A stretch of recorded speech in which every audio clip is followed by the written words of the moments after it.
बौद्ध परंपरा का इतिहास पार्ट 1 में हमने जाना। बुद्ध वंश और बुद्ध परंपरा में उल्लेखित बुद्धों का संक्षिप्त परिचय।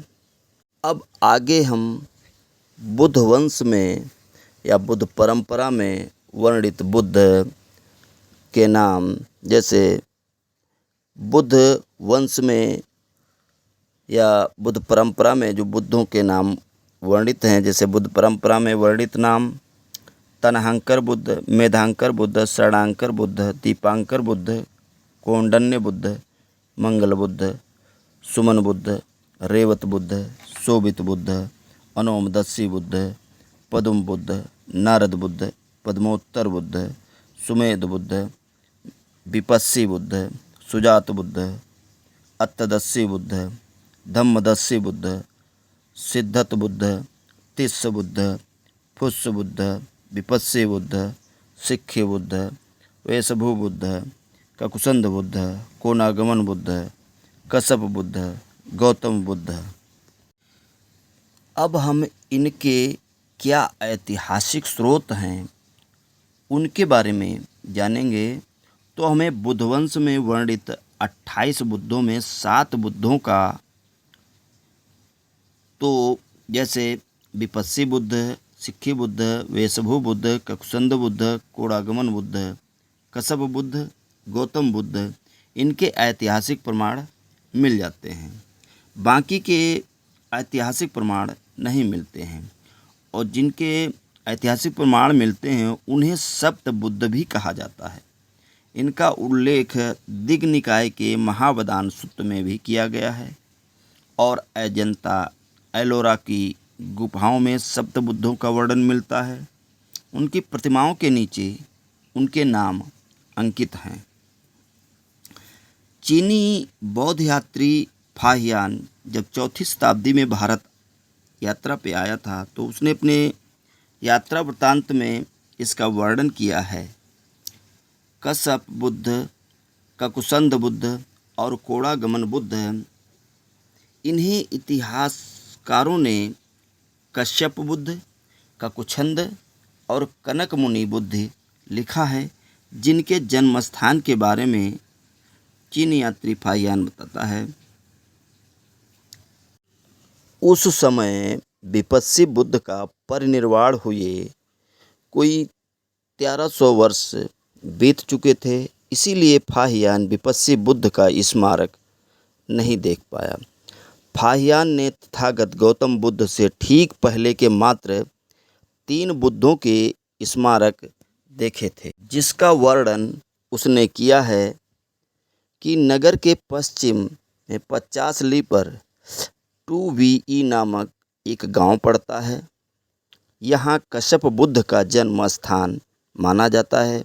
पिता पुत्र के दर्शन के स्थान पर, परिनिर्वाण स्थान पर स्तूप बने हुए हैं।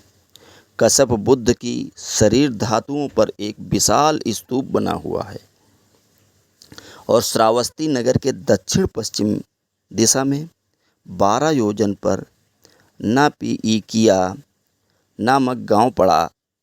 यहाँ ककुछंद बुद्ध के जन्म स्थान पर, पिता पुत्र के दर्शन के स्थान पर और परिनिर्वाण के स्थान पर धम्म स्तूप बने हुए हैं। यहाँ से उत्तर दिशा में 1 योजन से कम चलने पर एक और गांव पड़ा। यह कनक मुनि का जन्म स्थान है। पिता पुत्र के दर्शन के स्थान पर और परिनिर्वाण स्थान पर स्तूप बने हुए हैं। विपस्सी बुद्ध का पुरातात्विक लिखित साक्ष्य पहली बार भरहूत स्तूप पर मिलता है, जिस पर लिखा है भगवतो विपस्सिनो बोधि, चित्र संख्या 14। विपस्सी बुद्ध का दूसरा सबूत या साक्ष्य हमें सांची के स्तूप पर मिलता है। सांची के स्तूप पर सप्त बुद्ध का प्रतीकात्मक अंकन है। सबसे बाएं विपस्सी बुद्ध और सबसे दाएं कारुणिक तथागत गौतम बुद्ध, चित्र संख्या 15 में।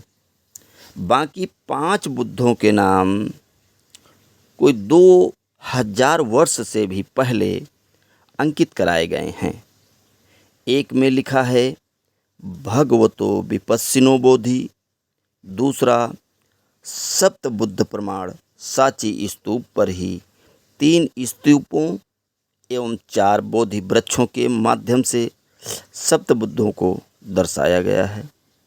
सप्त बुद्धों का तीसरा प्रमाण हमें एलोरा की गुफा संख्या 12 में मिलता है, जिसमें सप्त बुद्धों को पत्थरों पर उकेरा गया है। जब आप सम्राट अशोक के निगलीवा अभिलेख को देखेंगे तो उसमें लिखा है कि सम्राट अशोक ने अपने अभिलेख के 14वें वर्ष में निगलीवा गांव में जाकर के कोणागमन बुद्ध के स्तूप के आकार को वर्धित तथा मरम्मत कराया था। चित्र संख्या 1 में कोणागमन बुद्ध का स्तूप सम्राट अशोक से पहले बनाया गया था, जिसका संवर्धन सम्राट अशोक ने करवाया था। कारुणिक तथागत गौतम बुद्ध से कोणागमन बुद्ध अलग और पहले हुए थे। अभिलेखीय साक्ष्य हमें पुख्ता प्रमाण देते हैं कि सम्राट अशोक से पहले प्राचीन भारत में स्तूपों की परंपरा थी। एक कोणागमन बुद्ध हुए थे, जिनकी स्मृति में सम्राट अशोक ने निगलीवा अभिलेख के अनुसार निगाली नामक स्तूप का संवर्धन कराया था। एक कश्यप बुद्ध हुए थे, जिनके स्मृति स्थल को चीनी यात्री फाहियान ने श्रावस्ती के पश्चिम में देखा था। एक ककुछंद बुद्ध थे, जिनके स्मृति स्थल को चीनी यात्री फाहियान ने श्रावस्ती के दक्षिण पश्चिम में देखा था। चित्र संख्या 13। भरहूत के स्तूप पर ककुसंध और कश्यप बुद्ध के नाम भी अंकित हैं। अभिलेख में ककुसंध बुद्ध के लिए लिखा है भगवतो ककुसंदस्य बोधि, और कश्यप बुद्ध के लिए लिखा है भगवतो कश्यप बोधि। नेपाल के गोटिहवा में ककुसंध बुद्ध का स्मारक है। वहाँ पर सम्राट अशोक का स्तंभ है। इतिहासकारों का ऐसा मानना है कि सम्राट अशोक ककुसंध बुद्ध के स्मारक पर आए थे और उनकी स्मृति में यह स्तंभ खड़ा करवाया था। कारुणिक तथागत गौतम बुद्ध के अलावा और अन्य बुद्धों के प्रमाण उत्खनन से प्राप्त स्तंभों व अभिलेखों में देखने को मिलता है। जहाँ तक रहा सवाल जैनों का, उनके प्रमाण बौद्धों की तुलना में काफ़ी कम मिलते हैं, परंतु बाद में मध्यकाल में उनकी मूर्तियाँ कई सारी मिलती हैं।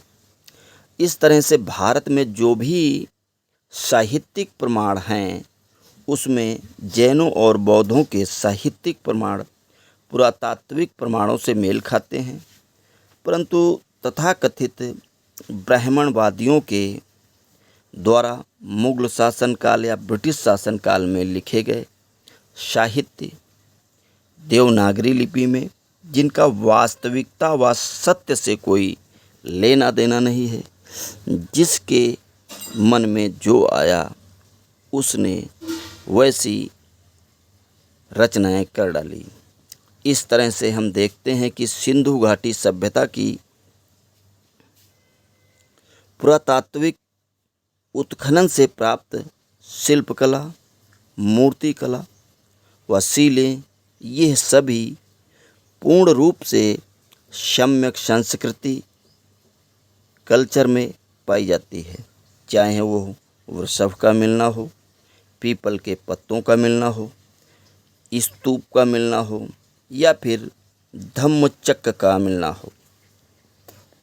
सिंधु घाटी सभ्यता में धम्मचक्र 6 आर्यों में मिलता है, वही बौद्ध मार्ग में 8 आर्यों में कन्वर्ट हो जाता है।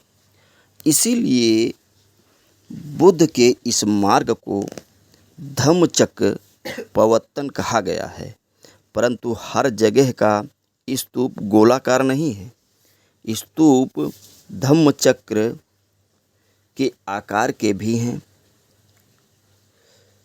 जिनमें 8 आरे बने हुए हैं और धम्मचक्र में भी 8 आरे हैं। एक दूसरे स्तूप में आरों की संख्या क्रमशः 12, 24 और 32 भी है। 24 और 32 आरों की संख्या अशोक की याद दिलाती है। अशोक चक्र में भी आरों की संख्या 24 और 32 है। ऐसे स्तूप पंजाब राज्य के ज़िला फतेहगढ़ साहिब के गांव संघोल में भी मिले हैं। कभी संघोल में भिक्षु संघ रहा करता था, इसीलिए इसका नाम संघोल पड़ा। चित्र संख्या 5। इसमें से 24 आरे हमारे राष्ट्रीय ध्वज में स्वीकार्य हैं। 24 बुद्धों एवं उनके बोधि वृक्षों का विवरण दीपांकर बुद्ध से आरंभ होकर कश्यप बुद्ध पर खत्म हो जाता है। दीपांकर बुद्ध से पहले के 3 बुद्धों तणहांकर बुद्ध, मेधांकर बुद्ध और शरणांकर बुद्ध का वर्णन इनमें नहीं है। ऐसा कहा गया है कि दीपांकर बुद्ध के पहले के 3 बुद्धों के कोई बोधि वृक्ष नहीं हुआ करते थे, इसीलिए इन तीनों बुद्धों को इनकी सूची से बाहर कर दिया है। यह सभी तथ्यों के जानने व समझने के बाद यही सिद्ध होता है कि शाक्य मुनि तथागत गौतम बुद्ध बौद्ध धर्म के संस्थापक न होकर के अपने पूर्व से चली आ रही धम्म परंपरा के प्रवर्तक थे। यही कारण है कि बौद्ध मार्ग को सनातन कहा गया है। ऐश धम्मो सनातनो।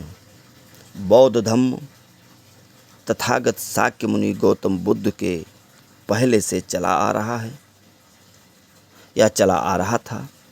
इसीलिए शाक्य मुनि के पिता व ससुर पहले से ही बौद्ध मार्गी थे। तथागत गौतम बुद्ध के ससुर का नाम सप्पबुद्ध था, जो कि एक बौद्ध मार्गी नाम है।